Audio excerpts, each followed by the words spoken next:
You, Mike? I wasn't expecting any basketball excitement today. What do you make of this? The mystery Euro here finally revealed for the Qs today. It's nice to finally be done. With as far as all the rumors and everything else. Now, the thing that I noticed was something I heard you talking about as well, which is that he's a 100% shooter. He doesn't miss. I watch his highlight tape. Didn't miss a single shot. So anytime you find someone who's a 100% shooter, I think that's pretty good, right? Yeah.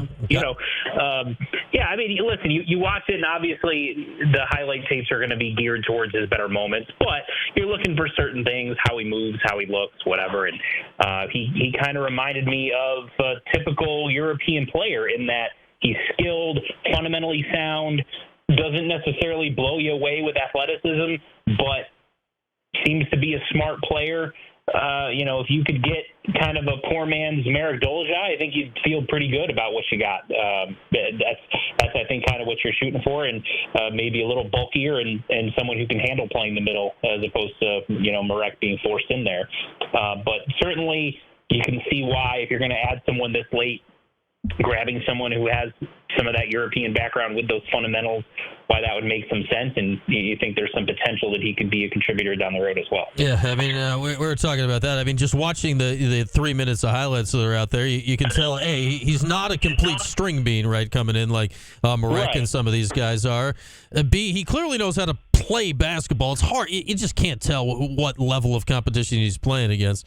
And I guess, C, I look at how he fits in this roster this year, Mike. Like, in theory, he doesn't actually have to do anything this year, right? Like, if things go right, he probably hardly plays at all.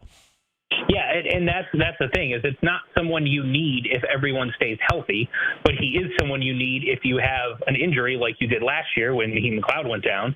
And then when he went down, you had issues with Peter Carey and Monir Hema. I mean, we were talking last year going into the season about, like, how many centers does this team have? They got 4 or 5, and is that too many? And then, got to a point where you were playing, Malik Brown there, and he wasn't really a center. So it's funny how some of these things work, and you hope that you don't have to play him this year. And that's, I think, what the plan is basically this would be a redshirt year for him to develop and kind of get used to being over here and those types of things. But if need be, this late stage in the game, I'm not sure you're going to get anyone that would be able to contribute in some capacity or closer to being able to contribute in some capacity than what they got. Yeah, I'd say by going back to the spring, like when William Patterson left and, you get these guys in, you're trying to figure it out. Like, you weren't even going to get, like, another William Patterson type, because who's going to sign on for that role coming in out of the portal, right? Like, at least you went and got a guy that seemingly,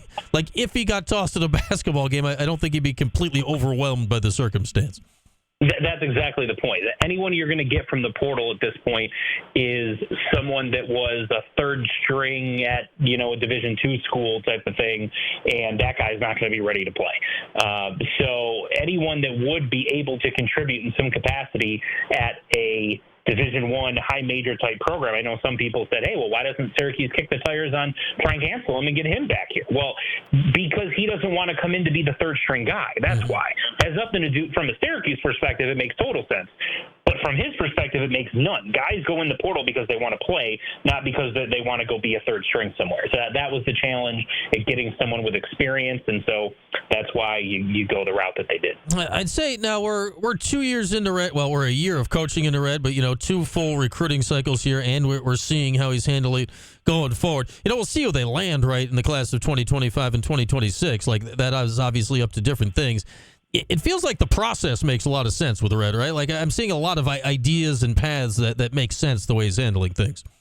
Yeah, not only in terms of what positions they're targeting, but the where the players are from. They're kind of sticking to areas that Red has had recruiting success. You look at the DMV area, Syracuse obviously recruits the Northeast, and they're sticking to a lot of those, but they're not married to them either. You see him offering guys that are kind of in, the Midwest, and guys that are out West, and those types of things. When they see him at the AAU circuit, when they're traveling around watching some of their targets and they see someone that catches their eye, they're not afraid to extend an offer and see if they can, recruit some of those guys. Ryder Frost, another prime example of someone that they saw and liked, and so they offered and are now prioritizing him.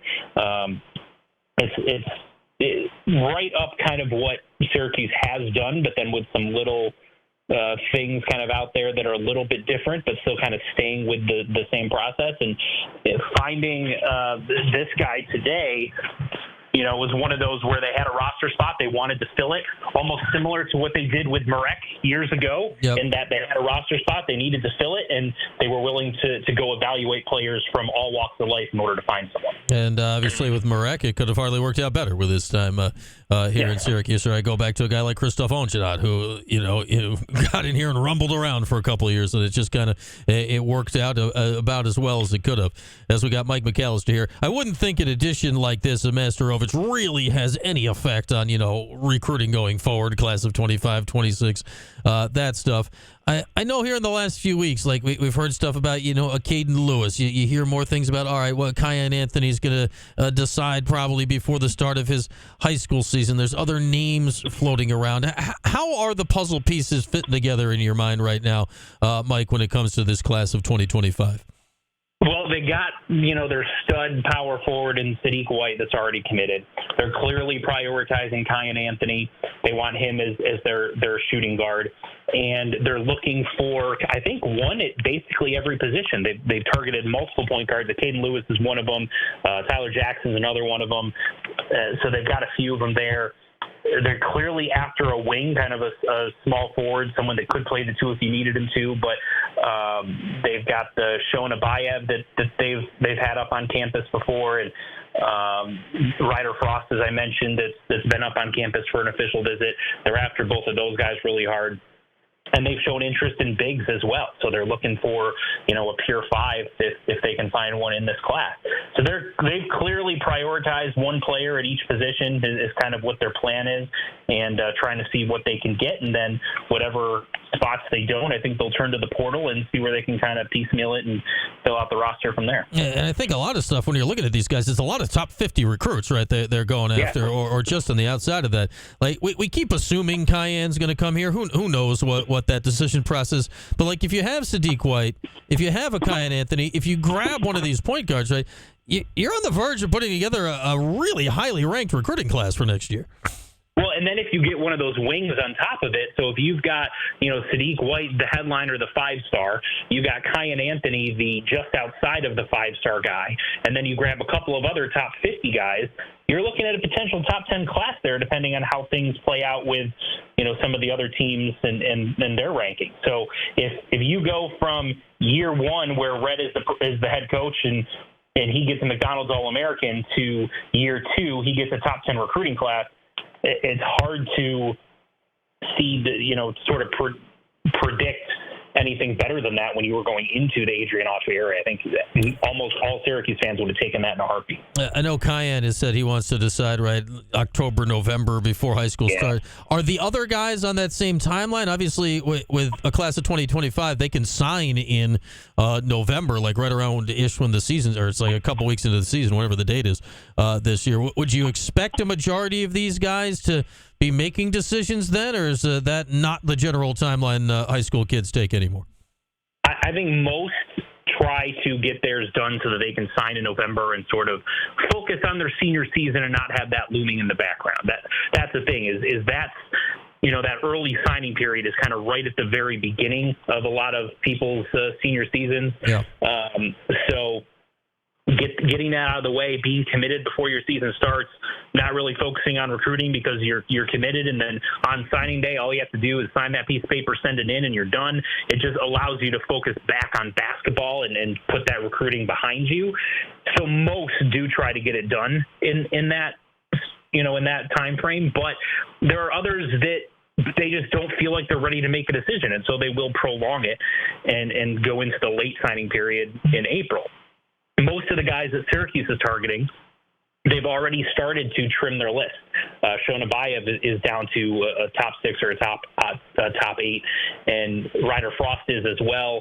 Kyan Anthony is as well. So those guys are all on similar time frames in that they want to have a decision made so that they can sign in November. None of them have specific commitment dates set, though. That's the only caveat to all this. 0% chance a guy named Ryder Frost is going to be a bad college basketball player. Just name alone, that guy's going to be a star. So hopefully he ends up here. We'll see. We'll see what kind of class this ends up being a way more basketball talk than I was planning on today, Mike. But amazing how these things happen.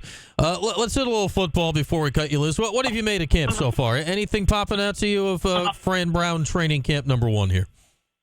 I mean, kind of a similar thing to what I noticed in the spring, which is the messaging seems to be on point. So if you're looking for things about the culture, I mean, we can sit here and say, oh, yeah, Kyle McCord throws a nice-looking football. Mm-hmm. Okay, we knew that.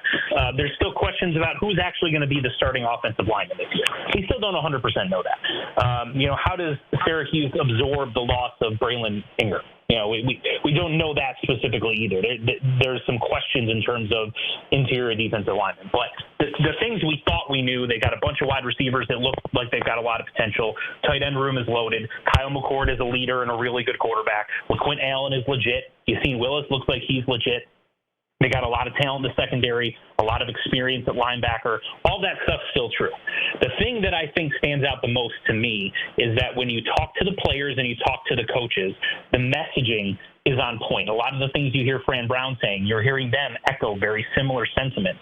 And while that might not seem like much on the surface, when you're in year 1 of a brand new program, brand new systems on both sides of the ball, a lot of new faces because you brought in a lot of transfers, I think that tells you that the culture that he's installing is all the way, if not all the way, mostly all the way installed. It's already part of everything that they do, the whole dart, everything else. Mm-hmm. But that they're all together, they're buying in, and it seems like it's a team that is really cohesive and believes that they're going to be a lot better than what some of these preseason predictions are. Yeah, that's the same general sense I'm getting of it, Mike. And I'll say this, too. Like, if you talk to any of these guys after practice ends, I don't know if I've ever seen a more tired group of humans. They must be going hard during practice based on, how worn out they are by the time they got to talk with us when the whole thing's over.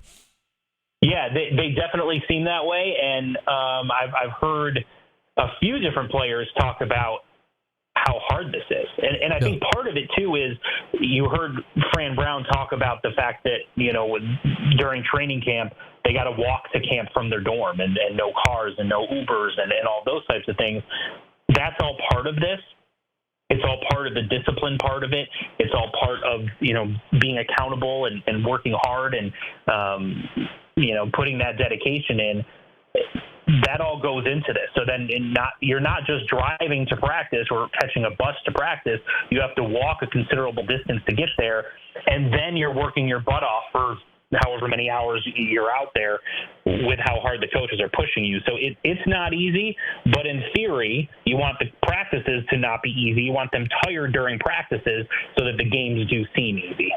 Yeah, when we had Dan Valaria on the other day, it's like, the games are going to be a picnic compared to what we've been going through the last couple of weeks. So that'll be interesting to watch when we see him on the field coming up in 15 days. All right, Mike, I did promise you. I told you you're on. Mario's on vacation. We normally get the six-pack. Do you want to fire any crazy picks at us here before we let you go? Or what you got anything up your sleeve?